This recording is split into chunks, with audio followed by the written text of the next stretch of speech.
Buenas noches, saludos cordiales desde México, en la ciudad de Cuernavaca, hasta diferentes partes de América, de Costa Rica, incluso por tantas personas que allá nos siguen, y también en México, Honduras, Argentina, Uruguay.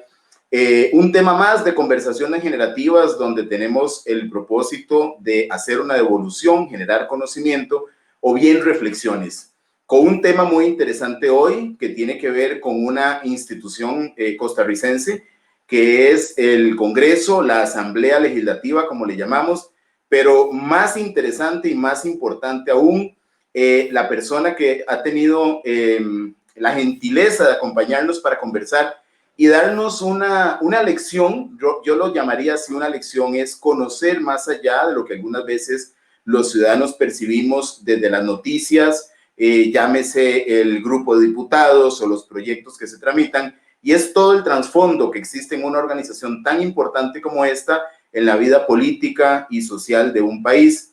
Tengo el honor de presentarles al máster Edel Reales, quien es toda otra institución a partir de entre su juventud y los conocimientos, con 30 años en el sector público y 26 años propiamente en el Congreso, 4 más en Casa Presidencial en Costa Rica, quien nos va a dar hoy una pincelada sobre algunos temas que tienen que ver con la institución propiamente, y que nos quede una reflexión también y más un aprendizaje con respecto a cómo funciona la asamblea, que fue el tema que desde que conversé con Edel me llamó mucho la atención para compartir con ustedes. Así que, pero quiero decirle antes de presentarlo que además de su nobleza, su conocimiento y su experiencia, tiene mucha gente que lo quiere. En el momento en que lo anunciamos, ha tenido gestos de mucho cariño, y yo creo que eso no se cosecha en 24 horas. Es una trayectoria de un ser humano y además un profesional, porque una está antes que la otra. Así que un fuerte abrazo hasta San José del, y bienvenido para que nos des el privilegio de contarnos un poquito el funcionamiento de una institución tan importante como la Asamblea. Bueno, buenas noches desde Costa Rica, un abrazo a México, a toda América Latina, a la gente que te sigue.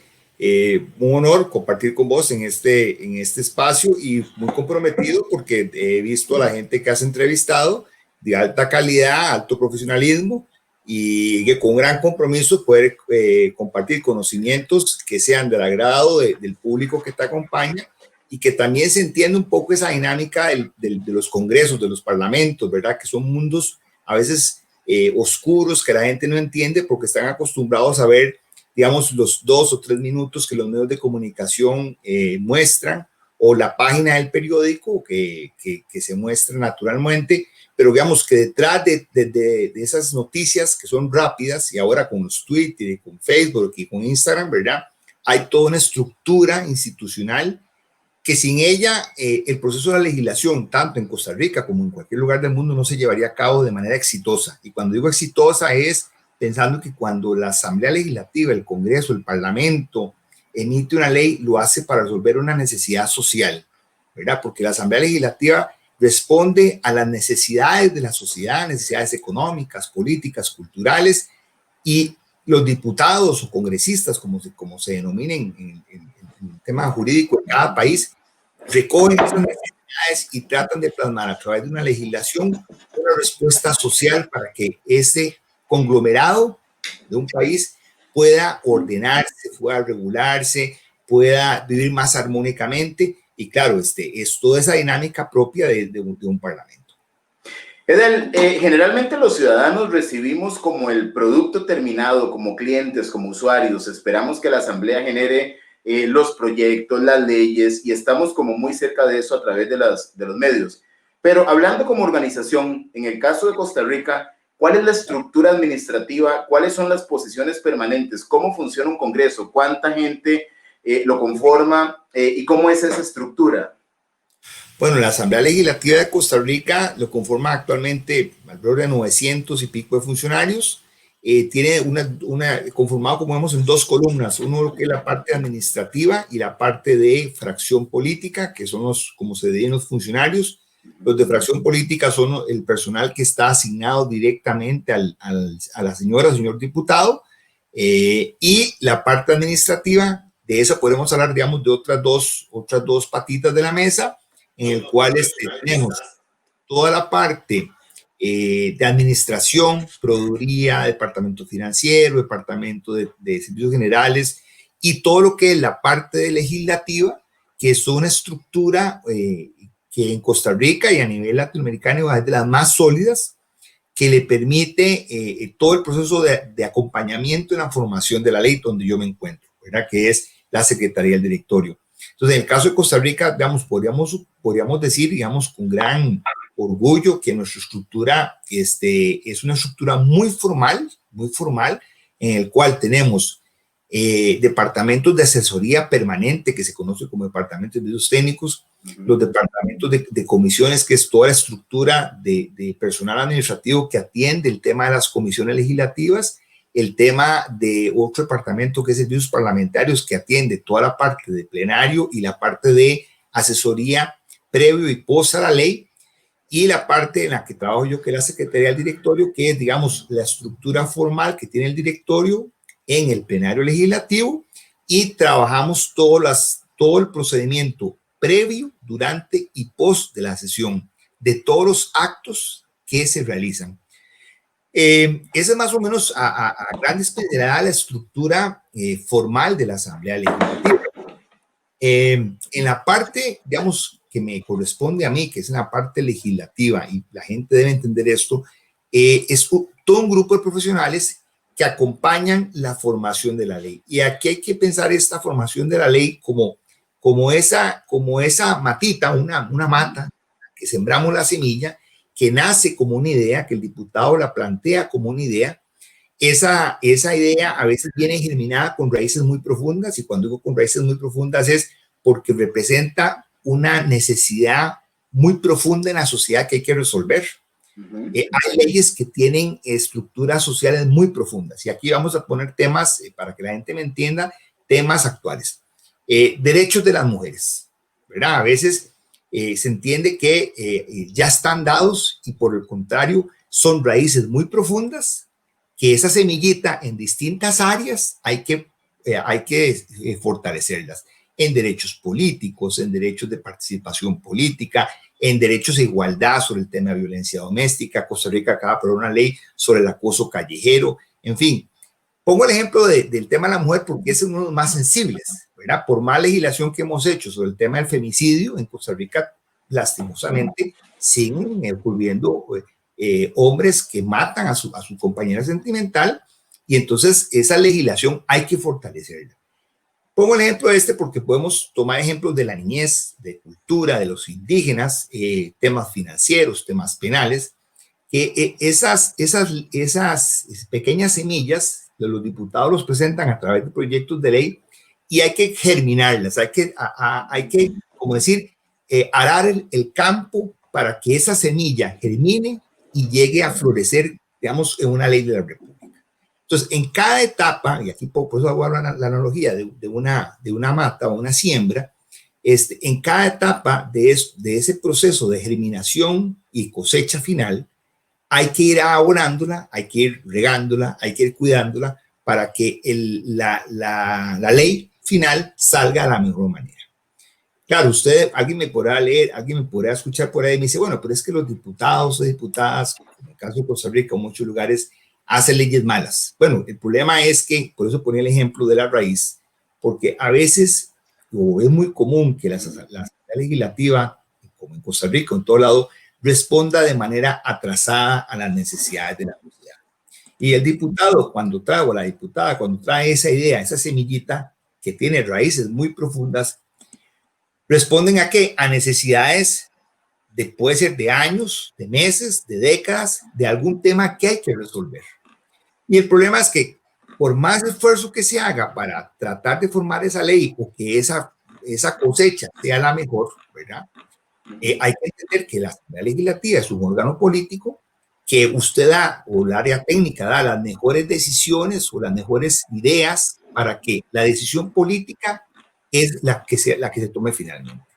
Entonces, a veces la ley, ¿verdad?, responde ¿a qué? A la decisión política del momento, a la coyuntura del momento.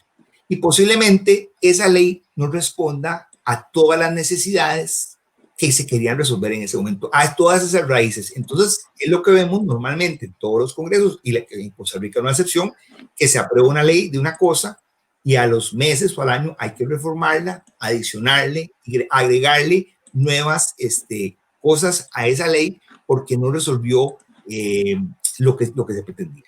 Esa es la primera parte. La otra parte es que la sociedad es mucho más dinámica y, por ejemplo, hace 5 años no pensábamos en que había personas que transportaran comida, tipo Uber o Globo o no sé cuál marcas comerciales hay que transportan comida, transportan personas, hay teletrabajo, hay una dinámica constante. Entonces la sociedad también a su vez va cambiando las necesidades que hay que regular. Y esas necesidades van mucho más rápido que lo que hace la formación de la ley. Entonces, volviendo al ejemplo, al ejemplo anterior, esas semillitas, ¿verdad?, que se van quedando ahí, es el conjunto de proyectos de ley que se presentan en la Asamblea Legislativa, que son una cantidad grandísima, que se van tramitando uno tras otro, y lo que se conoce comúnmente la corriente legislativa, porque es una cantidad abrumadora de iniciativas o de ideas para poder resolver problemas que están en la sociedad, y que la sociedad es tan dinámica que a veces no se puede resolver de la manera más fácil. Entonces, ¿en qué trabajamos nosotros? Bueno, en darle, y eso vamos un poco a la historia, en dar la mejor cantidad de insumos a las señoras y señores diputados para que la toma de decisión sea la mejor. En el caso nosotros, en la parte de asesoría, digamos, recuerdo un expresidente de la República que me decía, o sea, usted no me diga no se puede hacer, dígame cómo lo hacemos. Y es una lección de vida que yo aprendí, o sea, porque está el asesor o la persona que colabora que le va a decir, no, eso no se puede hacer. No, el no se puede, no vale. El tema es cómo hacemos para que esta idea llegue a buen puerto, para que esta cosecha llegue a madurar y tengamos frutos buenos. Ahora, no malinterpreten ni mis palabras, ¿verdad?, que aquí él es un veleta o simplemente se acomoda al mejor postor y busca, no. Por el contrario, el tema del estudio, del análisis, de la investigación genera esas posibilidades. El buen asesor parlamentario en el área técnica debe enfocarse al estudio, al análisis, a la investigación, a la comparación de la legislación para poder decirle, mire, de este tema a nivel internacional está esta gama de posibilidades. Y de esta gama de posibilidades podemos hacer esta y esta. Usted ahora sí escoja su decisión política. Entonces, digamos, la parte de asesoría es esa, es una gran investigación, es un gran trabajo para que esa cosecha final, como el ejemplo que puse al principio, llegue a un buen fruto. Y que ese fruto sea bueno, y que sea agradable, y que sea comestible, y que la gente lo disfrute. Vamos a ver, en este planteamiento que me haces inicialmente me surge una duda. ¿Significa esto que hay gente técnica especializada, profesional, con años de carrera dentro de la Asamblea, trabajando profesionalmente, hasta diría científicamente casi, en los insumos para llegar y ponérselos en el platillo a los señores diputados? ¿Quiere decir que todo ese esfuerzo en alguna forma al final pasa por un bautismo político? La decisión es política a pesar de todo digamos, bagaje de conocimientos, porque me llama mucho la atención todo lo que internamente se hace para entender el por qué una ley, el por qué un proyecto. Esta parte que me planteas así, es así sin quitarle el mérito a que ellos puedan tomar una buena decisión. ¿Funciona de esta forma? Así es, digamos, la Asamblea Legislativa de Costa Rica tiene toda una estructura administrativa que se encarga de colaborar en la asesoría permanente con las señoras y señores diputados desde que el proyecto inicia hasta que finaliza. Entonces tenemos hay asesores de planta, que es el Departamento de Servicios Técnicos, que hacen informes técnicos y que van encauzando esta idea, desde decir que es una pésima idea, ¿verdad?, que es mejor archivarla, o sea, porque puede ser una buena idea, pero tal vez las condiciones económicas, políticas, culturales no son para este momento, hasta simplemente ajustar la idea darle forma, como decía un amigo mío, musicalícelo, ¿verdad? Porque a veces usted escribe, ¿verdad? Y aquí pongo un ejemplo, usted escribe un libro o escribe una oración y usted la ve muy tosca, usted la ve como que no suena, y llega otro compañero, llega y la musicaliza. O sea, usted llega, ve el párrafo y dice, esto es lo que yo quería decir. Bueno, y entonces así pasa con la formación de la ley, porque es importante en Costa Rica, y aquí hay que hacer un parámetro. Antes de la creación de la Sala Constitucional, digamos, la formación de la ley no es que no era técnica, sino que, digamos, no era tan rigurosa. La Sala Constitucional en Costa Rica, el Tribunal Constitucional, vino a marcar unos parámetros que se deben de vigilar sobre el tema de la conexidad, sobre el tema de la forma, sobre el tema de la tipificación. O sea, en términos sencillos, que la norma sea clara para el operador jurídico, para que usted, ciudadano, cuando lea esa norma, pueda comprenderla, tenga claridad de la sanción o del beneficio que tiene. Una norma que sea muy difusa, una norma que su tipo penal sea muy ambiguo, hace que el operador jurídico, el juez, el ciudadano, ¿verdad?, no puede entender lo que está ahí plasmado. Entonces, desde la creación de la Sala Constitucional, esta estructura de asesoría y de acompañamiento en el área jurídica, económica, filológica, ¿verdad?, acompaña la redacción de la norma. Y es muy común, por ejemplo, que un proyecto de ley aprobado en primer debate, ¿verdad?, que ya está para el trámite de segundo debate, haya que hacerle alguna modificación para ajustarlo. ¿Por qué? Porque la redacción no es clara, el tipo o la estructura jurídica que se planteó es difusa o se ha violentado un tema de procedimiento. Por ejemplo, la Sala Constitucional de Costa Rica es muy clara en decir cuando usted hace algún tema tiene que consultar el proyecto de ley, las instituciones afectadas, tiene que publicarlo. ¿Por qué? Porque la sociedad tiene que enterarse de qué es lo que está tramitando la Asamblea Legislativa. Entonces, tantas veces se modifica, tantas veces hay que consultarlo, tantas veces se modifica, tantas veces hay que publicarlo. Eso lo que ha garantizado es que la formación de la ley en Costa Rica tenga un gran acompañamiento, entendiendo, eso sí, sí o sí, que hay una decisión política final que es la que determina si esa norma, si esa estructura jurídica que está redactada ahí es la que conviene o no. Y eso hay que entenderlo. Yo en eso siempre he dicho que el buen asesor parlamentario no sale a una reunión y dice, qué barbaridad. Hey, por más que le puse ahí, redactaron de esa forma.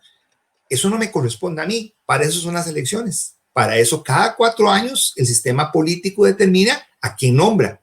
Mi labor es acompañar al diputado para que desde su óptica economista, religiosa, social, política, cultural, la que usted quiera, tome la mejor decisión política con el mejor fundamento técnico. Y eso sucede en Costa Rica, gracias a Dios. La mejor decisión política con el mejor fundamento técnico. Vamos a ver, ¿cuál es el perfil de los profesionales que trabajan en la preparación de estos insumos para que al final el diputado, con su mejor criterio político y técnico, le ponga el visto bueno? ¿Cuál es el perfil de estos asesores? Gente con años de experiencia. ¿Cómo es esa carrera legislativa para estar a la orden de los legisladores? Bueno, en el caso costarricense, en el área técnica hay asesores de, digamos, de distintas carreras. Digamos, la Asamblea Legislativa siempre ha sido el reino tradicional de los abogados, pero la misma dinámica social ha determinado que el abogado, el jurista por sí mismo no puede resolver todos los problemas. Entonces ahora tenemos gente economistas, tenemos sociólogos, tenemos politólogos, tenemos ambientalistas, filólogos. Tenemos un montón de profesiones que acompañan ese asesoramiento. Analistas presupuestarios, analistas financieros, ¿verdad? Porque la dinámica social ha cambiado. Recuerdo yo ahorita un actual magistrado de la Sala Constitucional que fue jefe mío, me decía, usted no puede asesorar sentado en una mesa sin conocer la realidad, ¿verdad? ¿Por qué? ¿Qué es lo que pasa? Usted puede decir, y nos ponía aquel ejemplo, él decía, mire, en los años 60 se nos ocurrió que la verdad es que mejor había que hacer veda. Había que hacer veda de pesca en Costa Rica porque los peces estaban acabando. Y se nos ocurrió rápidamente hacer una ley rápida de la veda. Entonces pusieron de los días, de los meses tales, la gente puede pescar, los demás meses no podían pescar. En el papel eso era muy bien, pero cuando esa idea se implementó, nadie se acordó que la gente que vive de la pesca artesanal no tiene otro modo de subsistencia. Entonces, una ley de papel sentada en un escritorio sin conocer la realidad política, económica, social, cultural de la región, del sector que se va a impactar, es una ley que es inútil, ¿verdad? Es un papel inútil. Por eso se ocupa esa gran gama de profesionales que colaboran y contribuyan en el análisis. ¿Para qué? Para que esa norma, reitero, tenga la mejor decisión técnica para tener la mejor decisión política, ¿verdad? Y efectivamente eso sucede. Y hay una gran gama de profesionales que gracias a Dios por un esfuerzo, digamos, propio, digamos, se capacitan, se especializan. Costa Rica ha tenido algunos convenios con España, con una fundación que se llama Fundación CEDET, donde hemos llevado cursos de capacitación y especialización en algunos temas. Y efectivamente, es gente muy especializada. Lo que nos pasa mucho es que la jornada legislativa es 24/7 y la Asamblea Legislativa de Costa Rica es de las que más sesionan en el mundo y a veces los horarios nos afectan el tema de la capacitación. Entonces hay que leer mucho y es parte del trabajo constante que se tiene. Y es la parte más bonita donde yo trabajo, porque hay que leer muchos documentos de distintos temas. Y yo les digo a la gente, ¿dónde trabaja usted? Yo trabajo en una empresa de ¿cómo se llama? De lectura permanente. No, una empresa social, porque hoy atendemos a los frigoleros, mañana a los roceros, mañana es banca, al día siguiente es taxistas, al otro siguiente son los Uber, al día siguiente son los camarones, y, ¿verdad? Porque la dinámica legislativa influye a todos los sectores de la sociedad. Don Edel, una pregunta. Me planteas un perfil, me parece muy especializado de un asesor legislativo y un trabajo interno de carrera que se logra para que lleguen los señores diputados. Hasta donde creo llegar a ser diputado en Costa Rica, puede ser que yo vaya puesto en los primeros lugares que pone el candidato presidencial. Entonces, por estadística, de acuerdo con la votación, si me nombran en el segundo lugar por San José, en un partido grande, yo voy a ser diputado. Pero también se llega a ser diputado haciendo una socialización política en alguna barriada y resultó electo diputado. ¿Hay algún proceso de inducción para cubrir esa brecha entre lo que el diputado que llega no conoce con respecto a gente tan especializada? ¿Cómo se trabaja esa parte? ¿Cuál es la curva de aprendizaje para que un diputado diga, estoy tomando control? ¿Será que toma control en el tercer año, en el segundo, en el primero? Sí, bueno, la curva de aprendizaje en el ámbito político es muy difícil, ¿verdad? Mi experiencia en los últimos 30 años es que en política nunca se deja aprender. Y como me decía hoy una amiga que vio el post que puse en Facebook, me dice, la Asamblea Legislativa ningún día es igual. Entonces, la curva de aprendizaje nunca termina. Y vamos de atrás para adelante. Los diputados, cuando ya están aprendiendo en el tercer año a finalizar, es cuando ya tienen que irse, ¿verdad? En Costa Rica no hay carrera parlamentaria continua. Entonces, digamos, es muy común, y aquí sí, que el primer año estén muy perdidos. ¿Por qué? Bueno, porque la dinámica parlamentaria es muy propia. Entonces, si usted fue a la universidad y lo digo con toda claridad, y usted, digamos, es abogado, algo vio de derecho parlamentario y algo vio de derecho constitucional. Pero eso es muy distinto a lo que pasa allá adentro en la Asamblea Legislativa. Si usted es de otras profesiones, maestra, ama de hogar, agricultor, veterinario, publicista, economista, le va a costar un poquito más, ¿verdad? Pero ¿qué es lo que pasa? Bueno, generalmente los partidos políticos llevan, si bien es cierto, el mecanismo de elección en Costa Rica, como en muchos países, es bastante particular. Hay gente que se lo ha ganado en una rifa, ¿verdad? Llegó y ya quedó nombrado y ya salió electo, ¿verdad? Jamás imaginaron que llegaron, ¿verdad? Yo he escuchado... Ni se la creen muchos. Ni se la creen porque están ahí, ni se imaginan que van a llegar. Otros son personas que se han preparado y que han estudiado. Entonces, siempre hay líderes naturales que son los que encaminan eso y colaboran. Administrativamente, la Asamblea Legislativa hace un esfuerzo muy importante de acompañar los primeros meses a los diputados, pero lo que pasa es que, digamos, hay un tema natural, que es el temor.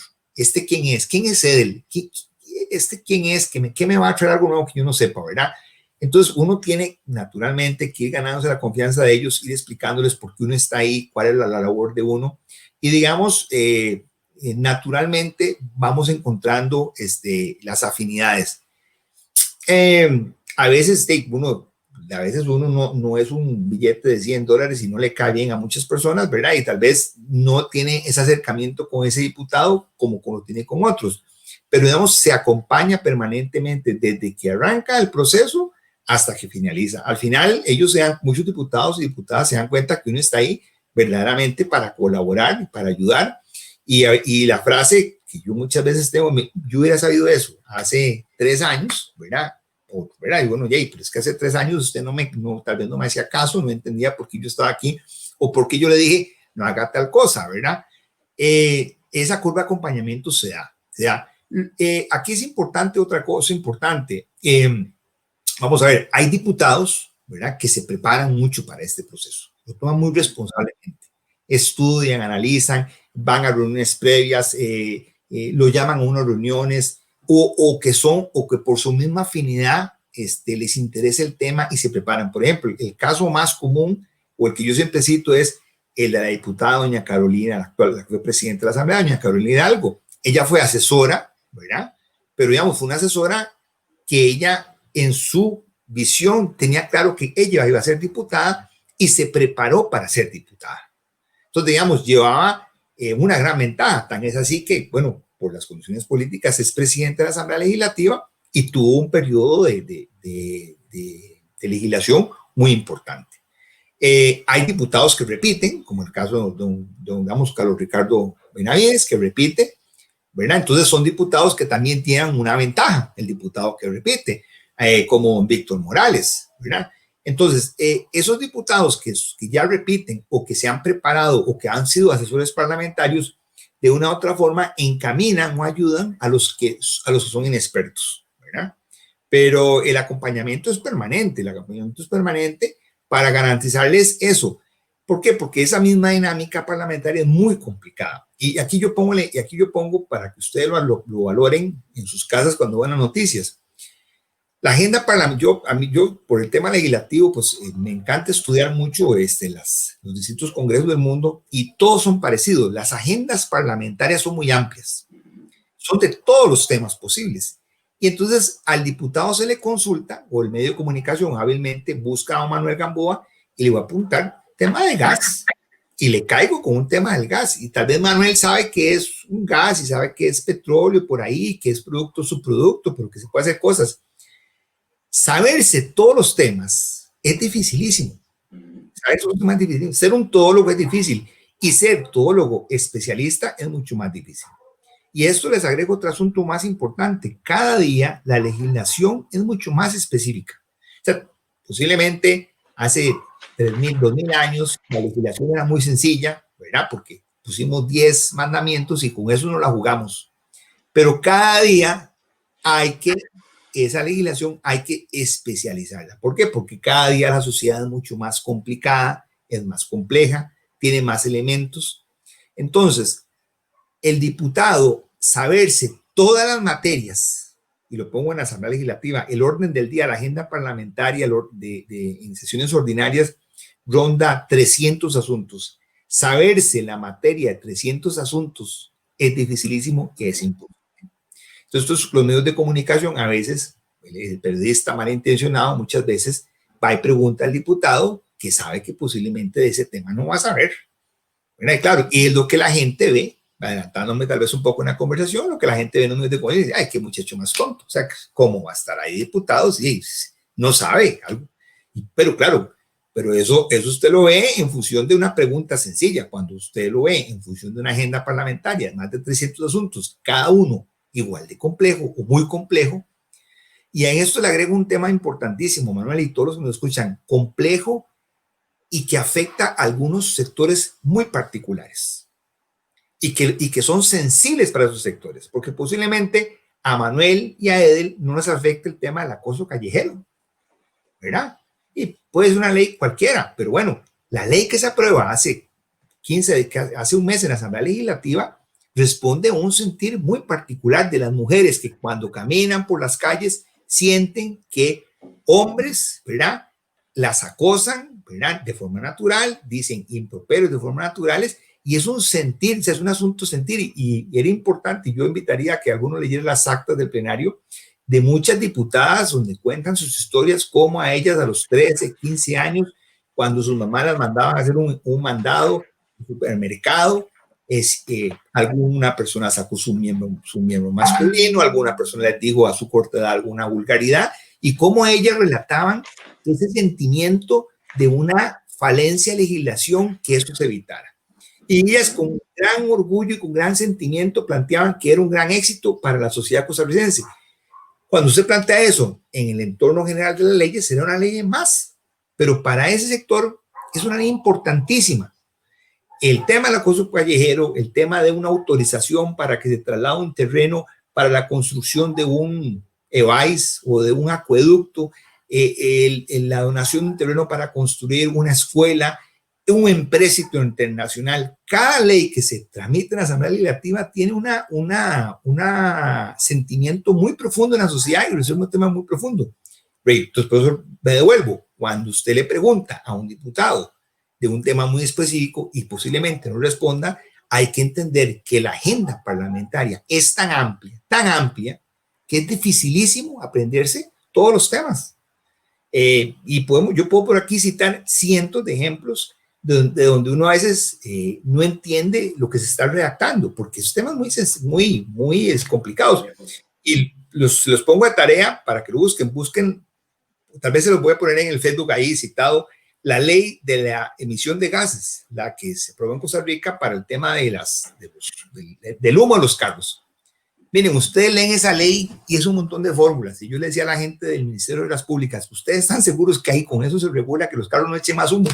No, ahí está, es perfecto, ¿verdad? Y bueno, una ley llena de fórmulas, ¿verdad? Y uno dice, ¿será lo correcto eso? No sé, y esa ley se aprobó así, con un montón de fórmulas, y ahí los especialistas técnicos decían, con esto se acaba el humo de los carros. Efectivamente, se aprobó esa ley, y los automóviles tomaron, o los fabricantes tomaron unas medidas, y ya uno ve menos humo o smog, ¿verdad? En los camiones y en los carros saliendo, pero bueno, la legislación es complicadísima.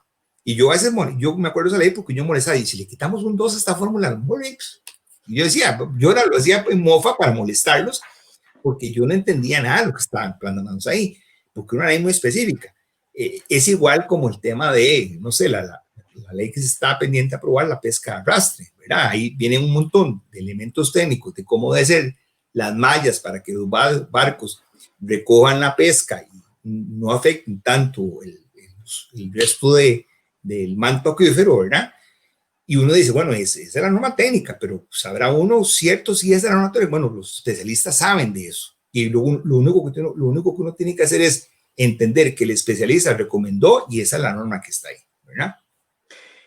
Maravilloso, pues el resultado es el mismo, nada más revise la fórmula a ver si le cambia algo y tal vez se mantiene el mismo resultado. Vamos a ver, una preguntita. El tema de esto nos dice la importancia de un profesional en el tema de asesoría a nivel legislativo, con todo este antecedente. ¿Hay todavía puestos de asesor legislativo que son puestos de confianza donde llegan personas que no tienen toda esta experiencia o ya se legisla a partir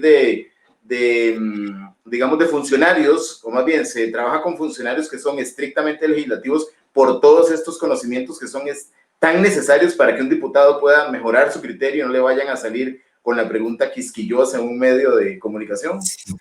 Bueno, no, vamos a ver, les comentaba al inicio, a las señoras y señores diputados se les asigna un número determinado de funcionarios de fracción política que se incluye más o menos en una secretaria, un asistente y un asesor. Perdón, ¿tienen este perfil técnico que usted indica que va a ayudarles muchísimo a la formación y a la toma de decisiones? Sí, vamos a ver, es lo que decir, al diputado, al personal de confianza se le asigna a esas personas. Él sabe a quién escoge. ¿Qué es lo que ha obligado a la Asamblea Legislativa? Si usted quiere nombrar en el puesto más alto que se le da de asesor a una persona que no tenga títulos, que es su amigo personal o su hermano, o bueno, cuando se nombran familiares a su amigo, ¿verdad? Usted lo puede nombrar, pero no se le pueden pagar esos cruces salariales. ¿verdad? Entonces, lo que ha tratado la institución es que si usted nombra una secretaria, es de secretaria, y si usted nombra a un asistente, es de asistente, y si usted nombra a un profesional, es de profesional. Puede ser Franklin Chan, ¿verdad? Que si usted lo nombra de puesto de secretaria, se le va a pagar como secretaria. Entonces, era un poco para, digamos, no prostituir esos nombramientos que se daban antes, que eran ¿Podría llegar alguien, perdón, podría llegar alguien a ser asesor sin título? Sí, claro que sí, porque es un puesto de confianza en los que son del diputado, ¿verdad? Ahora, en los que son de la parte administrativa, donde estamos nosotros, sí se requiere tener un título profesional y como iniciamos todos, ¿verdad? Yo cuando inicié hace 30 años, evidentemente, igual que todos, sacando fotocopias, aprendiendo el procedimiento, ver de dónde va esto para acá, ¿verdad? Porque la dinámica parlamentaria es muy complicada.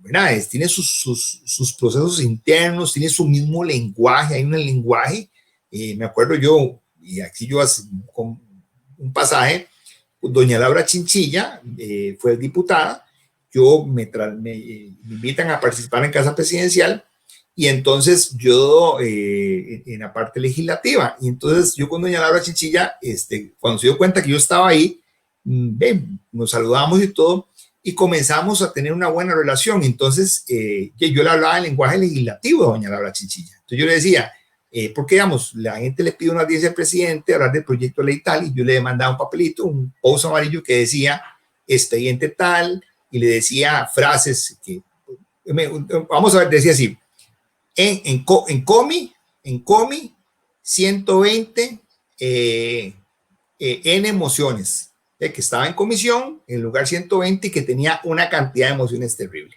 ¿verdad? Entonces la gente llegaba y decía, no, es que eso ya se está aprobando. Yo le mandaba el papelito, y entonces ya sabía en 4 frases en qué estaba el proyecto de ley. Y era una comunicación muy rápida, porque yo no tenía que echar una gran explicación, porque ya conocía el lenguaje legislativo. Entonces, ese lenguaje legislativo hay que aprenderlo, ¿verdad? Los tiempos y movimientos hay que aprenderlos, y hay que comenzar a ver ¿verdad? La actividad parlamentaria. Entonces, en la parte administrativa que estamos todos arrancamos de cero, pero digamos, en el proceso de aprendizaje, ¿verdad? Uno tiene que ir viendo y aprendiendo esa dinámica. Digamos, en la parte mía, yo he estado mucho tiempo en el plenario legislativo, porque por razones del destino me ha tocado estar en el plenario legislativo, y digamos, yo siempre digo que es como la primera división, ¿verdad? Es como la Champions League, porque ahí están todos y es un juego de ajedrez político, estratégico. Y como decía alguien, nuestro mentor, don Humberto Morales, que fue un asesor de mucha experiencia en la Asamblea Legislativa, hay que leer el plenario legislativo, hay que ver los movimientos, quién habla con por qué aquel grupo está hablando, qué están haciendo, ¿verdad? ¿Por qué? Porque uno asesora al presidente. Y el presidente de la Asamblea Legislativa, que es la tarea que me toca a mí, tiene que tener respuestas de todo, ¿verdad? El presidente no se le puede preguntar un tema del plenario que no tenga una respuesta, ¿verdad? El presidente puede decir una respuesta política o puede improvisar alguna cosa en función del entorno político, pero el presidente de la Asamblea tiene que tener una respuesta. Entonces, digamos, mi especialidad, que ha sido en el plenario legislativo, ha sido crear un instrumento de trabajo del presidente en el cual él tiene una cantidad de instrumentos que le permite saber cómo están todos los asuntos que hay en la agenda parlamentaria. Y eso se trabaja, por ejemplo, desde la mañana, ¿verdad? Y ahora con el tema del WhatsApp, bueno, es una cosa mucho más dinámica. Pero, digamos, el estudio permanente, volviendo a tu pregunta original, es constante. El asesor que en la Asamblea Legislativa deja de estudiar es el asesor destinado a fracasar, porque no va a acoplarse a las necesidades. Y eso aplica a todas las profesiones. El médico que no se capacita, el odontólogo, cualquier profesión que usted está constantemente actualizando conocimientos y revisando las cosas, la jurisprudencia, la doctrina, es un profesional destinado a fracasar. Y eso pasa en la Asamblea Legislativa. Y entonces esos asesores, ¿verdad?, que no estudian, que no trabajan, fácilmente son detectables, ¿verdad?, de que su asesoría no es la correcta, porque no tienen la capacidad de dar respuestas a distintas interrogantes, ¿verdad? Entonces, en la parte de fracción política, sí, el diputado escoge a quién nombra en sus puestos, pero en la otra parte, sí hay una estructura administrativa que hay que estudiar y trabajar.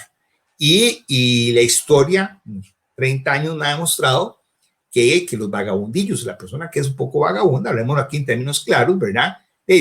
La gente comienza a creerle menos, ¿verdad? Están ahí, pero le creen menos, ¿verdad? Claro. Y la persona que estudia, la persona que se prepara, la persona que es honesta, porque también, aquí hay que ser claro, todos nos equivocamos, pero nos podemos equivocar por un tema no de impericia o de irresponsabilidad, sino porque somos seres humanos.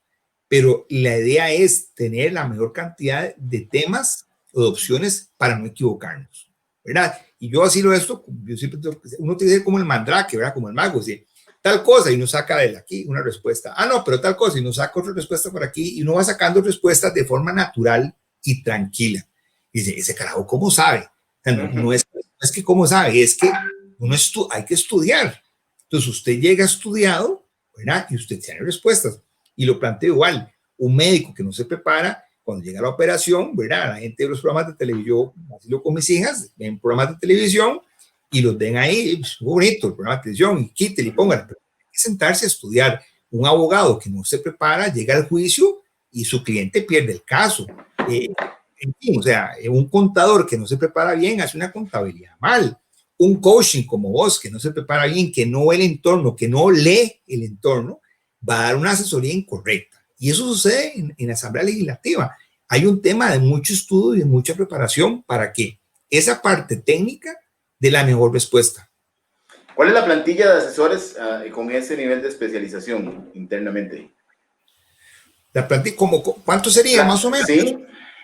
Bueno, mire, en el área técnica hay como 50 asesores, más o menos, 50, 60 asesores que están dedicados permanentemente a eso. Podríamos sumarle otros 30 más en distintas áreas, pónganle que 100 asesores en esa área. Edel, un tema que puede ser de interés común. ¿Cuál es el día a día de un diputado? Los vemos, como te decía al principio, estamos acostumbrados a recibir la información legislativa a través de los medios de comunicación en los noticiarios. ¿Cuál es el día a día? ¿Cómo podríamos en el promedio definir las funciones administrativas y otras que no son conocidas por la ciudadanía de un diputado? Wow, bueno, los diputados, el diputado o la diputada tiene una jornada laboral muy grande, digamos. Generalmente los medios de comunicación sacan la toma del pleno o del plenario donde están ahí, donde generalmente a veces llegan exhaustos. La jornada laboral inició desde muy temprano. Hoy en la mañana, precisamente, estamos en la oficina mía al frente de una comisión ya sesionando desde las 8 de la mañana. Entonces, digamos, los diputados tienen que asistir a comisiones, que son los órganos que preparan los proyectos de ley para llevarlos al plenario. En la Asamblea Legislativa de Costa Rica hay 7 comisiones permanentes, hay 8 comisiones permanentes especiales y hay N cantidad de comisiones especiales. Entonces, cuando el diputado, al inicio de mayo, el presidente asigna a las distintas comisiones y las demás que conforman por asuntos políticos, la actividad del diputado o la diputada a inicios de la mañana, todo para el mediodía, a veces tienen media hora, 20 minutos para comer, inician sesiones en tipo 1 de la tarde y a las 3 de la tarde inicia el plenario normalmente. Y a veces son las 18, son las 20, unas 8 de la noche, todavía la actividad está siguiendo. Eso, digamos, en la vía ordinaria. Hoy, en este tema de pandemia, ¿verdad? Ese horario de casi 12 horas de trabajo diarias se ha comprimido, se comprime de las 9 a las 2 de la tarde. Entonces, es muy común que los diputados y diputadas tengan sesiones desde 8 de la mañana hasta, qué sé yo, 2 o 3 de la tarde, para poder abarcar la cantidad de responsabilidades que tienen en función del tema de la pandemia, porque se ha determinado que no se debería estar tantas horas. Aún así, la Asamblea Legislativa prácticamente se sesiona toda la semana, de lunes a jueves o viernes, toda la semana. Entonces, digamos, a veces lo irónico es cuando toman al diputado que está cabeceando, a la diputada que está cabeceando en el plenario, porque posiblemente no ha almorzado, o no ha tomado café, o está cansado, porque volvemos a lo mismo. en cada órgano que él participa, hace una comisión permanente, una comisión especial o el plenario, hay N cantidad de temas de los cuales tiene que dar respuestas, ¿verdad? Y tiene que dar respuestas a sus votantes, a los sectores que presionan, a su partido político. Y entonces la actividad legislativa es amplísima, es muy amplia. México y Costa Rica es de los países donde la Asamblea Legislativa sesiona más veces a nivel mundial, ¿verdad? Somos de los parlamentos que más sesionamos. Y es simpático cuando los diputados dicen se van de vacaciones, la gente dice, ¿cómo se van a ir de vacaciones? Qué montón de vagabundos, ¿verdad? Pero cuando suman la cantidad de actividad de horas laborales, se dan cuenta que es un asunto que es complicado. Y no es tan fácil como se dice, que se sientan ahí y leen el periódico. No, por el contrario, las responsabilidades son muchas y la actividad parlamentaria genera un gran desgaste. Qué interesante. Una pregunta. En lenguaje, vamos a ver, en un lenguaje simple, ¿cómo se tramita un proyecto de ley? Vamos a ver, un proyecto de ley se tramita, es muy sencillo, se presenta en la Secretaría del Directorio, donde estamos nosotros, el presidente le asigna a cuál comisión lo va a trasladar, esa comisión se manda a publicar para que la gente sepa que está tramitando, se manda a una comisión, esta comisión tramita el expediente, recibe audiencias, recibe consultas, lo ajusta, lo armoniza, rinde un dictamen y ese dictamen se pasa al plenario. Ese plenario, a su vez, tiene un proceso de enmienda donde pueden haber modificaciones, pueden haber consultas y requiere que sea votado en 2 ocasiones, son 2 debates en 2 días consecutivos.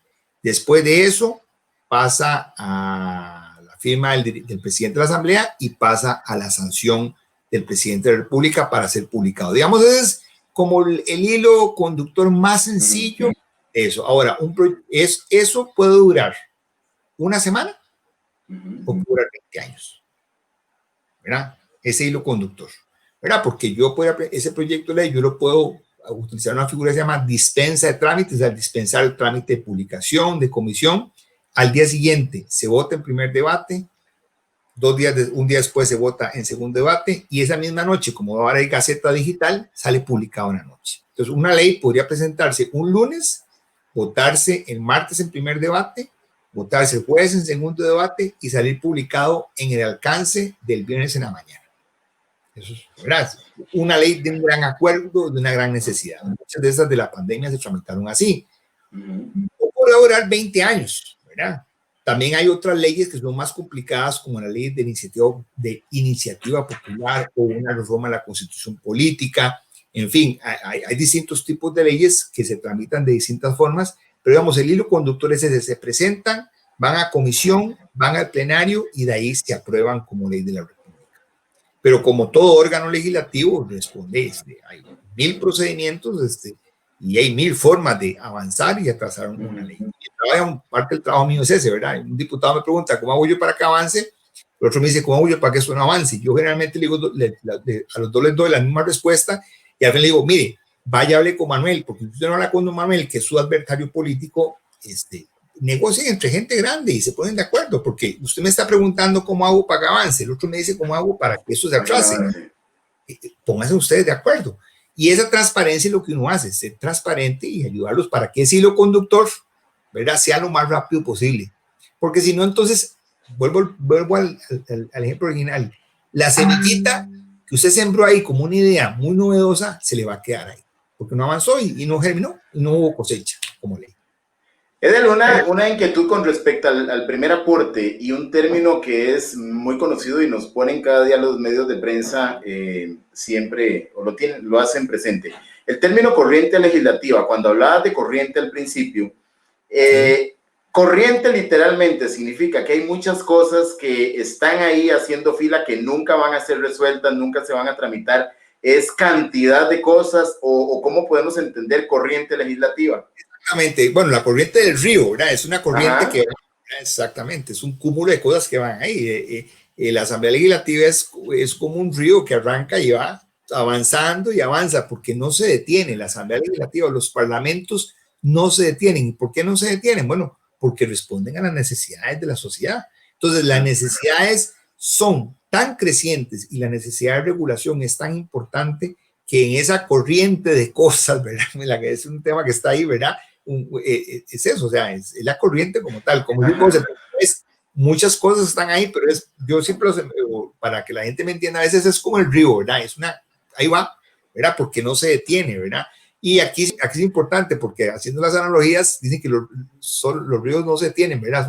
Pero en las asambleas legislativas todo se puede, hay cosas que sí se pueden devolver la corriente y arranque de nuevo varias veces en una tómbola dando vueltas. Sí, pero significa eso que se le da trámite a absolutamente todo y eso hace que en algún momento se vuelvan hasta obsoletas las propuestas, o hay un filtro para que esa corriente sea, digamos, más productiva en los resultados que se esperan. Vamos a ver, Costa Rica no tiene ese filtro previo como tienen otros países, como tiene, por ejemplo, España, un filtro de admisibilidad, ¿no? Todas las iniciativas se reciben y todas se tramitan.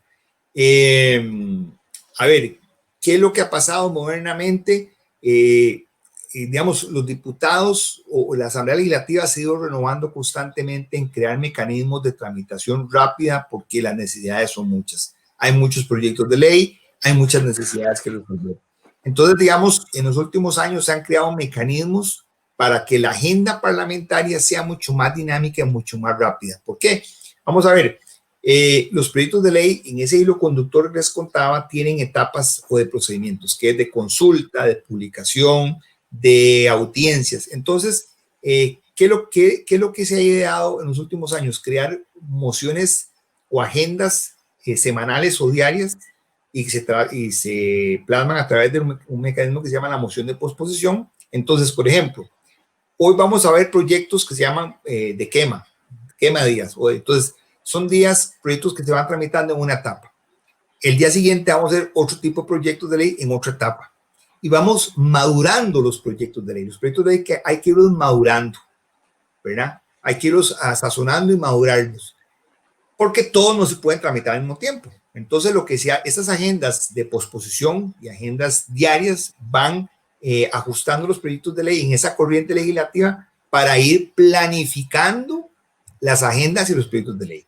Y aquí es importante, ahí todo, digamos, en los últimos años se ha manejado toda una planificación de temas, de proyectos de ley, en los cuales uno más o menos sabe cuándo se va a tramitar tal proyecto, que es importante respecto a otros que son importantes. ¿Por qué? Porque la agenda parlamentaria es finita, no es infinita, sino es finita, y entonces hay que ajustarlo en realidad a las sesiones. Por ejemplo, la Asamblea Legislativa sesiona lunes, martes, miércoles y jueves. Entonces, son 4 días por semana. Entonces, si usted suma 4 días por semana, multiplica por el mes, tiene 22 sesiones. Entonces, usted ya sabe que por mes tiene 22 sesiones efectivas. Entonces, bueno, en la semana tal ocupo el martes y el jueves de esa semana, en la semana tal ocupo el martes y el jueves de la otra semana, y así sucesivamente. ¿Para qué? Para que el proyecto A, cuando sea noviembre, no me choque con el proyecto B, que cuando sea aprobado en diciembre, para que el proyecto C no me choque para que va a ser aprobado en enero. Y esa planificación requiere un gran estudio. Se usan muchos Exceles, muchos días, ¿verdad?, para ajustar tiempos y movimientos para garantizar que esa corriente parlamentaria choque. Como dice usted, todos los proyectos se tramitan, pero no todos son iguales a otros. No todos son tan iguales porque hay necesidades. Digamos, ahorita Costa Rica está metido en un zapato que es proyectos OCDE, proyectos de COVID, ¿verdad? Y proyectos, digamos, de reforma al Estado. Pero, digamos, la Asamblea Legislativa no tiene capacidad para tramitar todo en un momento. Entonces hay que planificar esas agendas y esas agendas o esas planificaciones se hacen en relación con los objetivos que determina el Poder Ejecutivo, que determina el presidente de la Asamblea, que determinan los jefes de fracción, que en esta nueva dinámica de agendas, de mini agendas diarias, los jefes de fracción han tenido una gran responsabilidad de ir ajustando y decir, mi partido político quiere para este mes este tema. El otro partido político quiere esos sistemas. Bueno, ajustemos las agendas para que estos 8 proyectos de ley puedan en el mes de agosto avanzar. Terminamos eso y vamos con el mes de septiembre. Terminamos esto, vamos con el mes de noviembre. Entendiendo que hay prioridades, ¿verdad? Hay prioridades. Eden, una pregunta. No tengo la evidencia para pensar que podría haber burocracia, sin embargo, no hay una sola organización que no pueda rediseñarse y replantear sus procesos internos, pública o privada. ¿Qué efectivamente los puso a hacer el COVID-19 que la Asamblea hoy podría decir somos más eficientes en algo? ¿Qué cambió? ¿Qué realmente pudieron aprender para darle continuidad?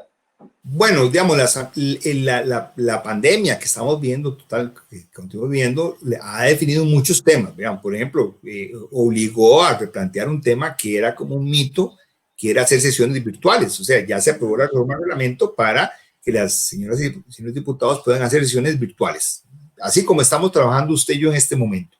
Entonces, la pandemia generó esa realidad que es, digamos, el ejemplo más claro de avance que hace 2 años era un tema prohibido. Y se redactó la reforma del reglamento, se fue a la sala constitucional y la sala constitucional dijo, está bien mientras se mantengan 3 elementos de publicidad, de conexión, de transparencia, haga las sesiones virtuales. Y eso es un cambio que para los próximos años la gente ni se imagina lo que va a tener. ¿Tramitologías? Tramitología. Bueno, nos ha hecho trabajar un poco más acelerados. Y en el ámbito interno de la Asamblea Legislativa se implementó, como se ha implementado en muchas áreas, el tema del teletrabajo o el trabajo a distancia. Digamos que también era un mito legislativo en función, y creo que y eso ha generado internamente, una presión importante para actualizar o gestionar lo que es el expediente digital o expediente electrónico. O sea, que la gente pueda ver el expediente legislativo en cualquier lugar del mundo. Y es un tema que se está trabajando fuertemente. Entonces, la pandemia generó eso. A nivel de los diputados y diputadas y diputados, generó que esas agendas de consenso pequeñitas fueran mucho más dinámicas. Entender, primero y muchos diputados lo han entendido, de que primero su vigencia legislativa es finita, dentro de 1 año y medio se les acaba.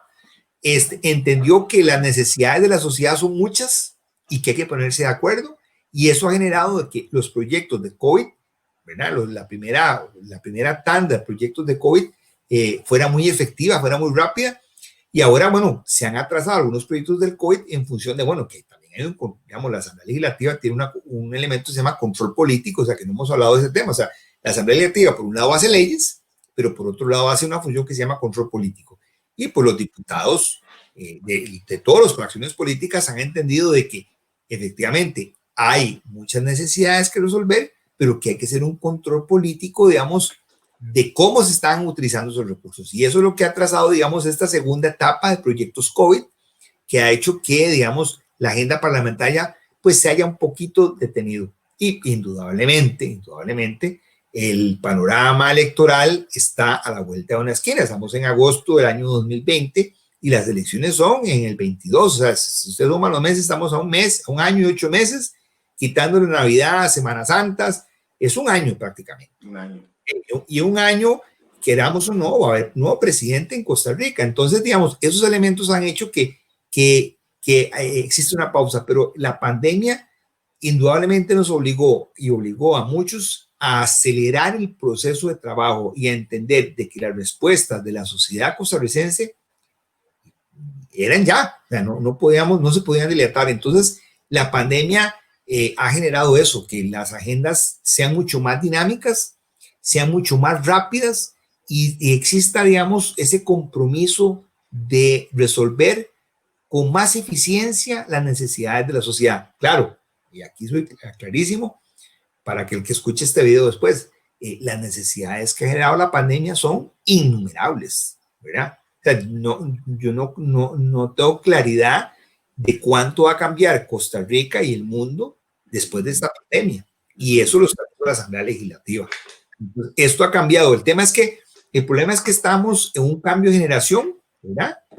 Un cambio de modelos, y la pandemia ha acelerado esto.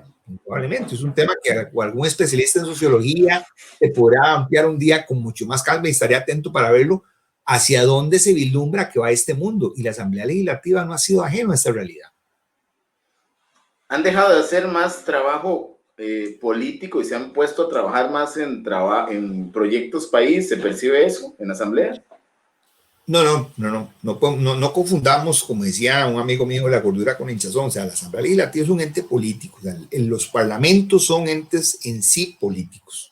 Pero cuando yo digo que son políticos, no es politiqueros. Politiquería. ¿Verdad? Politiquería, campaña política. O sea, las decisiones que se toman son políticas y por eso lo dije hace minutos antes. El trabajo nuestro es dar los mejores elementos técnicos para que la decisión política sea la idónea, la mejor decisión política, basada en instrumentos técnicos correctos. El ámbito político nunca va a dejar de ser parte de la Asamblea Legislativa. Las decisiones son decisiones políticas, ¿verdad? Eso nunca va a dejar de ser parte de la realidad de la Asamblea Legislativa. Lo que sí ha pasado es que hay una presión importante de la sociedad de que algunos temas sean resueltos, ¿verdad? No vamos a entrar aquí a hablar de temas específicos de Costa Rica porque, digamos, no es el tema ahorita, pero hay una realidad de que los problemas sean resueltos y que los diputados tienen que buscar los mecanismos de cómo solucionarlos rápidamente. Y esa presión sí se ha dado. Que el ámbito político está ahí, claro, está en el ámbito político. ¿Por qué? Porque hay un traje de control político que yo tengo que hacer. Y yo sé que si yo apruebo esta ley, le va a beneficiar al partido político X y que posiblemente ese partido político, si le va bien, puede que en las próximas elecciones gane. Pero es una realidad insoslayable. Y evitar esa realidad sería vivir en un mundo ideal. La Asamblea es un órgano político, pero sí la decisión o la presión de tomar las mejores decisiones y más rápido, sí ha avanzado mucho en la Asamblea Legislativa. Puede ser que se haga un poquito más politiquera en el último año, previo a las elecciones, donde ya estamos con intereses más claros. Tengo una pregunta, Edel. ¿Qué hace que, vamos a ver, ahorita que me planteabas el tema de que son muchos las aristas en función de un proyecto o los temas técnicos, llega un comunicador y le hace una pregunta al diputado y por supuesto era la 983 y se había aprendido hasta la 980 y gol, me saqué el premio con una respuesta que no fue tal vez coherente o fue mal interpretada por los medios de comunicación. Pero además de eso, ¿qué hace que la imagen actual de los diputados vaya en decadencia? Es un tema de los medios de comunicación, es un tema de compromiso, de aprendizaje, de manejo emocional. ¿Qué hace que la sociedad en general no tenga el mejor concepto de ellos?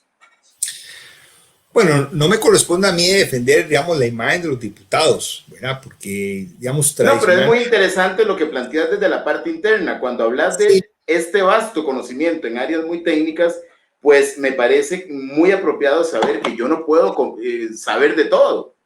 Bueno, es que primero es que es el gran desconocimiento que existe. O sea, la gente considera que los diputados, cuando les pregunta algo, deben de saber de todo, ¿verdad? Entonces, la gente desconoce la agenda parlamentaria, desconoce es como si uno fuera a clases y tuviera que en cada clase, ¿verdad? Yo siempre pongo un ejemplo, les decía, mire, usted en el colegio tenía matemáticas, ciencias, español, geografía, etcétera. Y entonces imagínense que en cada clase que usted recibía es una comisión de las que reciben los diputados y que en cada comisión hay N cantidad de temas. Es imposible que usted se sepa todos los temas, ¿verdad? Esa es la primera. La otra es una realidad que a veces no nos gusta ver. Vamos a ver, la Asamblea Legislativa o el Congreso de México o el Congreso norteamericano o francés son cortes transversales de la sociedad. Y muchas veces lo que vemos ahí es nuestra propia sociedad. Y cuando uno se ve reflejado y se ve las cosas que no quiere ver, a veces no le gusta. Entonces, digamos, hay un gran problema. O sea, cuando usted en tiempos modernos, usted no le gusta algo, o Facebook, estamos en Facebook, usted simplemente busca otra cosa que ver en Facebook y ya se acabó. Busca Netflix o busca otra película en YouTube o busca otra cosa. Aquí no, aquí usted no es un diputado y son 4 años con ese diputado. Entonces, si ese diputado ya de usted de entrada no le gustó, le va a ver feo siempre, le va a buscar todos los defectos, ¿verdad? Entonces, la sociedad, hay que recordar que el Congreso representa, la Asamblea representa un corte transversal de la sociedad y ahí nos vemos reflejados. Y gracias a Dios es así, porque yo siempre he señalado esto.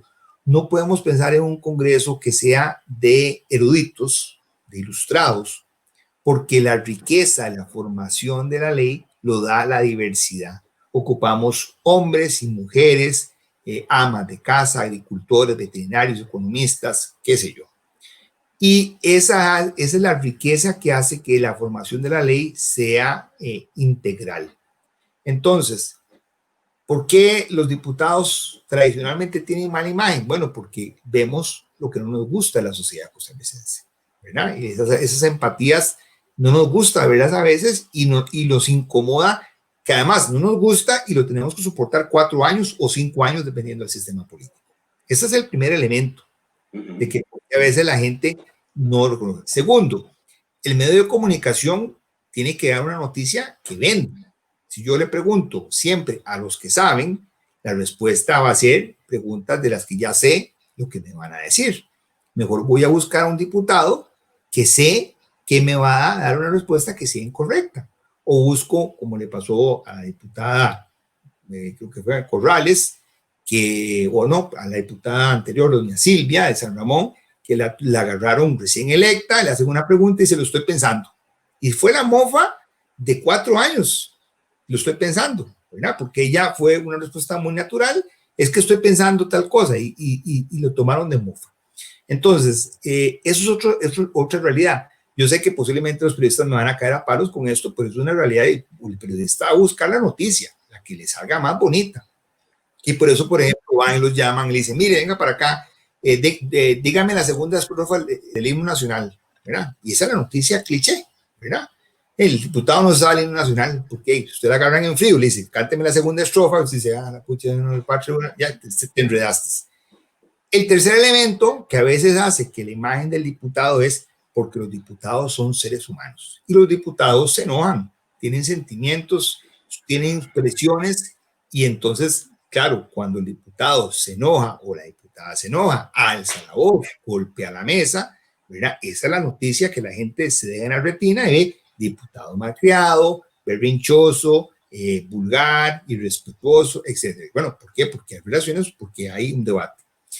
Y otra cosa que también a la gente le molesta es que también la gente no entiende que a veces eso es parte del entorno político, ¿verdad? Es como los partidos de fútbol, o sea, la gente los futbolistas van al partido de fútbol, se dan de patadas y el partido se dan la mano, hey, son profesionales, ¿verdad? La foto que pusieron esta semana entre Zinedine Zidane y Pep Guardiola, terminó el partido y los dos entrenadores se quedaron conversando, fue la foto, o sea, un entrenador ganó, el otro perdió, pero al final los dos entrenadores se quedan conversando. Eso pasa en la Asamblea Legislativa y la gente no entiende que yo discuto posiciones y nuestra realidad latinoamericana, lastimosamente así es. Si yo a Manuel le digo, mira, Manuel, estás equivocado por esto, me parece que esto, en Costa Rica, en la generalidad de los casos, es que Edel me lleva clavo, ¿verdad? En nuestro sistema social, decir que alguien está equivocado o llevar la contraria es un tema personal y cuesta mucho en la realidad social de nuestros países entender que lo que yo estoy discutiendo es un punto de reflexión, un punto sobre un tema distinto al suyo. Mi pensamiento, yo pienso que esto debería ser así y usted piensa así. Bueno, esas discusiones la gente las malinterpreta y a veces, como son discusiones acaloradas, hacen de que el diputado también o la diputada se vea mal parada, ¿verdad? Que la vean mal. Hay muchos más que podríamos citar. Pero hacen se darán cuenta ellos que también son un referente público de comportamiento. No puedo dejar de lado el tema humano, nos enojamos, cualquiera de nosotros. Claro. Yo puedo llegar y lanzar la computadora al suelo, pero hay una gran diferencia. El referente público que ellos son para la sociedad, que está desgastada, cuestionando el tema político, la gente no quiere saber de políticos, no quiere saber de ellos, estarán conscientes. Hay temas de ética de los que se les habla al llegar al Congreso, hay temas de inteligencia emocional, hay otras herramientas que se les provee a ellos, porque te voy a poner un ejemplo. Claro, soy el diputado y tengo el derecho a pegar 24 gritos, pero sería lo mismo si lo nombran de cónsul y llega a un país de Europa y pega 4 gritos en una cita con el presidente de ese país o con algo en lo que no concuerde. Creo que es un tema como que se ha prestado el ambiente legislativo para eso. Puede ser, no sé, lo veo desde la perspectiva externa, donde percibo que la gente lee esto. Vamos a ver, el derecho a enojarse no significa que yo tenga que hacer un berrinche siendo un personaje público, siendo un referente de confianza en el entorno político. Es que es un tema de juventud, es una cultura interna, es que para ser diputado también hay que pegar 4 gritos, o como lo decís, es también un mal manejo de la prensa. Es lo que yo veo desde afuera. No, por el contrario, usted tiene razón, o sea, el diputado es un referente público, o sea, el diputado es una figura pública y por tanto debería comportarse y debe comportarse como figura pública referente, porque la gente en ellos ve un ejemplo, indudablemente. Eso debe ser, ese es el ideal, pero hay que reconocer que son seres humanos y que todos tenemos un día en el cual la gota, ¿verdad?, derramó el vaso, ¿verdad? Y eso es lo que generalmente se ve a veces el enojo, y hay que entender de que a veces son enojos bien fundados en función de que se están debatiendo temas importantísimos, temas económicos, temas políticos, y se está perdiendo. O sea, a ver, don Francisco Antonio Pacheco tiene una frase muy simpática, decía: vean, la política es un juego que inventamos los grandes para divertirnos. Tiene sus reglas. Algunos no saben cuáles son las reglas de la política. Una regla es no enojarse, ¿verdad? Usted no puede enojarse. Y a mí me sorprendía él, porque siempre él, como presidente de la Asamblea, que fue 4 años, usted lo decía, un día soltaba las llaves y dejaba que la Asamblea Legislativa se hablaran y se dijeran lo que tenían que decir. Al día siguiente decía: muchachos, ya, ayer fue suficiente, hoy vamos a trabajar. Y a ese ritmo sacó la agenda del CAFTA, del TLC en Costa Rica. Y don Francisco Pacheco, así como era tolerante, muchas veces se levantaba y regañaba a los diputados. O sea, yo vi escenas de él regañando a media asamblea a los diputados, y ninguno chistó, ninguno dijo me parece. Era porque una persona que tenía autoridad moral para decir las cosas. Entonces, claro, son referentes públicos. Vea usted el año pasado cuando el presidente alza la voz en Guanacaste y le dan de palo al presidente, ¿verdad? Porque alzó la voz. O sea, el presidente no alza la voz. Bueno, sí, a don Carlos se le fue en la mano y ese día no había almorzado, estaba enojado, qué sé yo, le dolía la cabeza. Alza la voz en Guanacaste y se le ataca y se le achaca de que es una barbaridad. Bueno, así le pasa a los diputados. Aquí son 57. Y digamos, no con esto estoy justificando que alzar la voz o pegar gritos o juegos de niños o respuestas como niños de escuela en algunos casos. Exactamente, no estoy justificando, pero hay que entender que es la realidad, donde son seres humanos que van a un lugar donde tienen que debatir y convencer y justificar y razonar, y que tienen muchas presiones. Y aquí yo siempre he dicho que, por ejemplo, a mí me llama la atención con el caso de las mujeres. Uno que trabaja con varias mujeres, las mujeres siempre son diputadas, ¿verdad? Pero son esposas y son mamás y son abuelitas. Y yo he visto diputadas que está el país ardiendo, está la cosa complicada, y llama el hijo, o llama la nieta, o llama el esposo, y ahí está ella. El diputado no, el diputado es diputado, hombre. Pocas veces he visto yo un diputado en un puesto importante como presidente de la Asamblea que en el fragor de la batalla un momentico, es que me está llamando mi hijo, mi mamá, mi abuelita, ¿verdad? Y usted los ve que atienden, y ¿verdad? Porque el hombre tiene esas características. La mujer, ¿verdad? Y no significa que no sean tenaces, son mucho más aguerridas. Las mujeres tienen un debate muy aguerrido, ¿verdad? Pero digamos, esa diferencia. Entonces, planteo esto en función de las realidades humanas que envuelven al diputado. El diputado es un ser humano que tiene esas debilidades y evidentemente siempre se le va a ver o se le va a señalar al defecto cuando dice que esa frase incorrecta. Y además, es una cosa importante. Yo siempre pongo este ejemplo. En clase, exponer, ¿verdad? Cuando uno tocaba exponer, uno le daba esa pena, esa vergüenza en clases, ¿verdad? Si alguien se reía, mejor. Y si usted iba hablando y se equivocaba, decía una frase incorrecta, ¿verdad? Ese susto. Bueno, yo siempre he dicho que los diputados en el Congreso, aquí, cuando están hablando en público, hablar en público es complicadísimo. O sea, es en un salón donde generalmente nadie te pone atención y todo el mundo esperando la frase equivocada, el verbo mal utilizado. Y eso es lo que generalmente sale, ¿verdad? Es igual como los presentadores de televisión, o sea, presentar noticias en vivo con un teleprompter donde va dando la noticia y que usted se equivoque con una palabra, es la mofa, ¿verdad? Entonces, reitero aquí con los diputados, la mala imagen se da por eso, son figuras públicas, pero fallan. Me acuerdo que don Alberto Cañas decía, mire, a todos en esta vida nos da la hora el burro, a todos nos va a dar la hora el burro, a todos.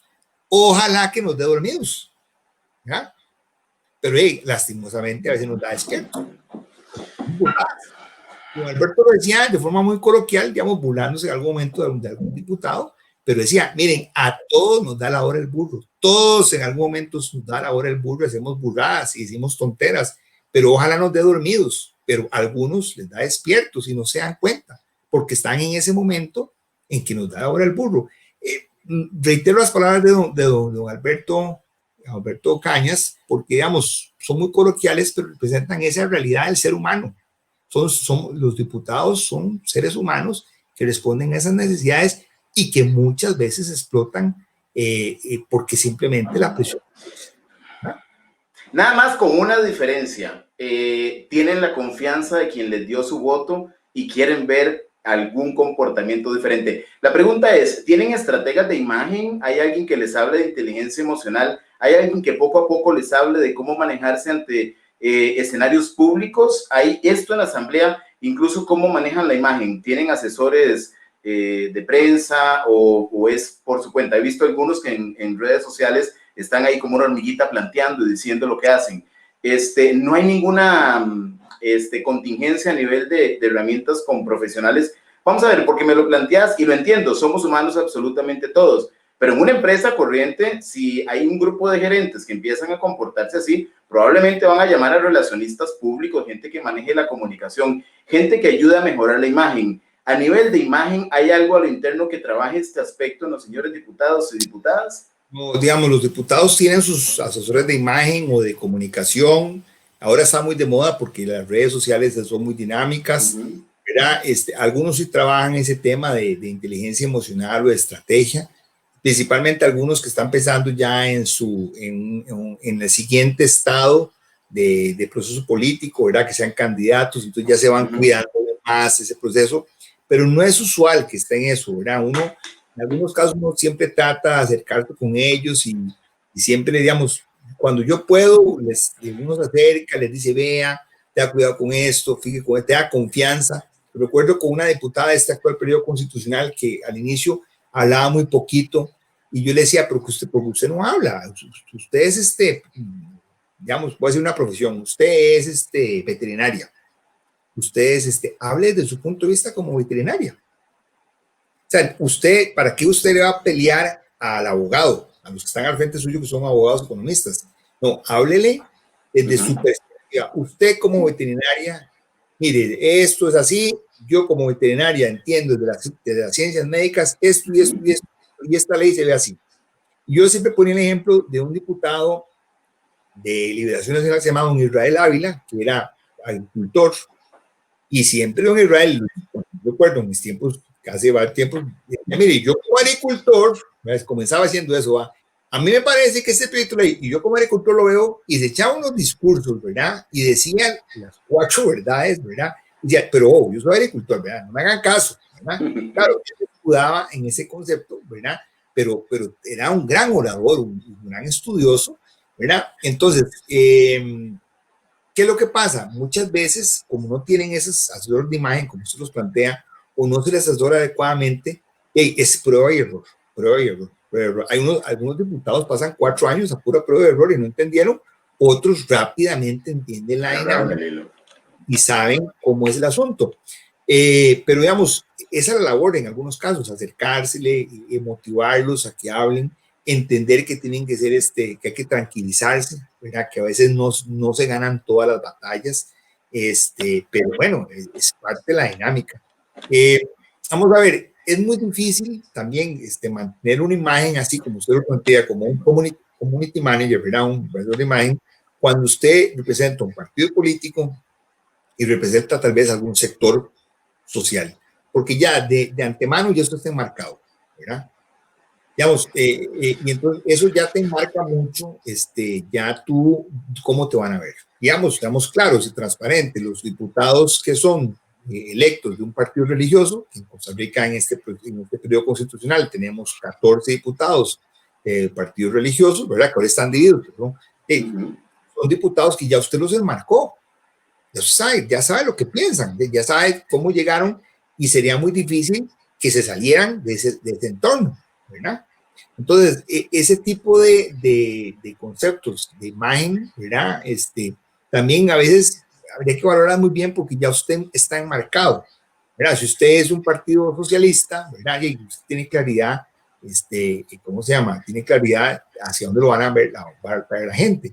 Yo recuerdo muy bien del partido en Costa Rica de derecha, el Movimiento Libertario, ¿verdad? Que era un partido bastante, ¿verdad? Era como preguntaba muchas cosas, ¿verdad? Pero me acuerdo de un diputado que en un discurso se levanta y dice yo que soy hijo de la educación pública. Yo decía, Dios mío, pues usted es de un partido libertario, ¿verdad? Y entonces, él comenzó su discurso de yo que soy hijo de la educación pública, me parece importante esto, ¿verdad?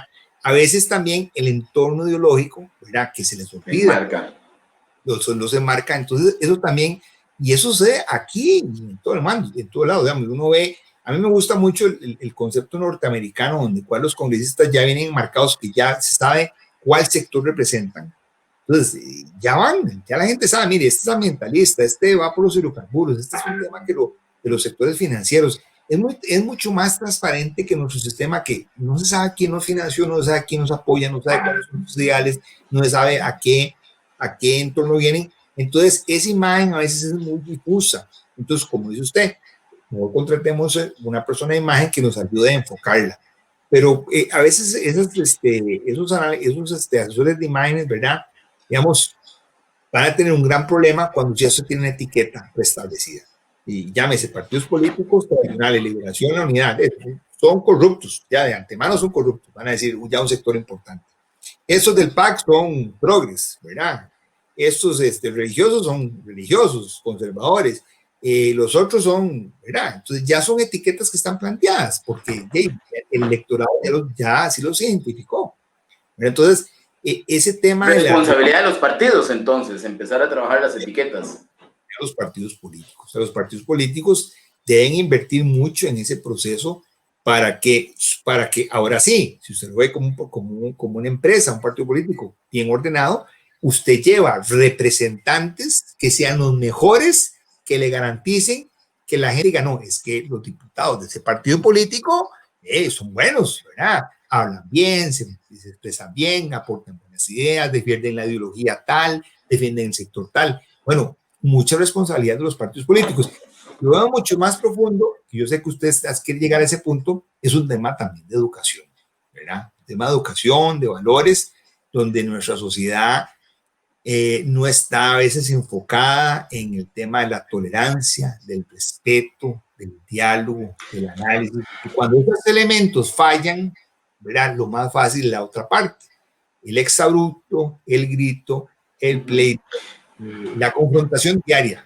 ¿Verdad? Es un tema generalizado social, porque al final de una u otra forma ellos están llegando a representar a la misma sociedad y hay un planteamiento en esto que decías y lo comparto.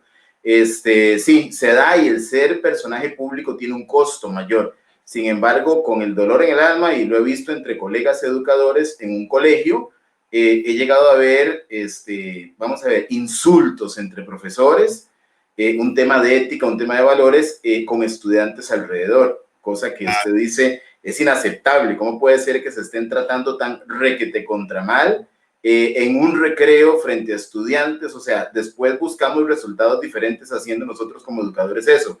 Es un tema social en general, es un tema también de valores y pues creo que nadie escapa.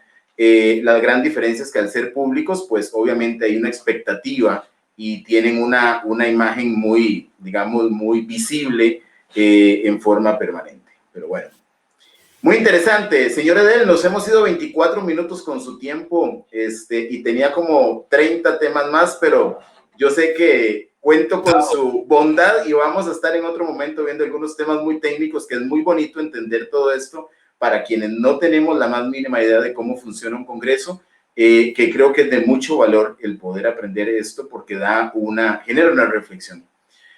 Así que no me queda más, o no me resta más que agradecerte profundamente tu calidad humana antes que todo, antes de toda esa sabiduría y tus 30 años de servidor público, porque te he visto todos los años y el 1 de mayo y por allá y en el Congreso y en carreras y toda esa experiencia, pero antes de eso hay un gran...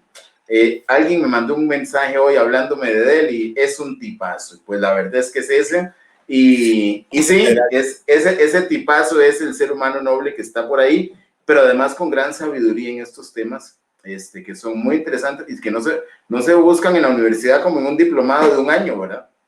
No, hay años ahí de experiencia. En todo caso, encantado. Para mí ha sido un gusto poder conversar con vos, Manuel, y con toda la gente que te sigue en este proceso que estás implementando. Con mucho gusto cuando vos consideres que podamos compartir temas legislativos o parte de la ciencia política, que es la otra parte mía, con mucho gusto, encantado, colaboramos y compartimos experiencias, más que conocimiento, experiencias de vida, porque al fin y al cabo de eso se trata, ¿verdad? Nuestra vida es un conjunto de experiencias de vida y que día a día hay que nutrirlas y escuchar, ¿verdad? Atento a los mensajes que nos da. Y verdad, un gusto, un placer volverlo a ver, Manuel, y poder compartir con toda su gente que lo acompaña. Un abrazo y muchas bendiciones, Edel, hasta San José. A seguirse cuidando. Gracias, hasta luego. Buenas noches, gracias.